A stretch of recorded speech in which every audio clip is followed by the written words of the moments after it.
कुछ दिन पहले यूनान कश्ती डूबने के हादसे में मंडी बावलदीन और गुजरात के 97 नौजवान जिंदगी की बाजी हार गए।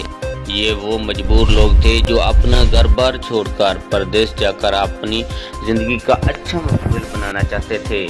अभी यूनान की गवर्नमेंट ने पाकिस्तानियों की डेड बॉडी पाकिस्तान भेजने से इनकार कर दिया। तो यूनान के पाकिस्तानी कम्युनिटी ने कहा है कि हम अपील करते हैं वज़ीर आज़म इमरान खान जुल्फ़ी बुखारी से कि ये सब डेड बॉडी उनके प्यारों तक पाकिस्तान पहुंचाई जाए। Report Ali Busra, Malaysia news, यूनान।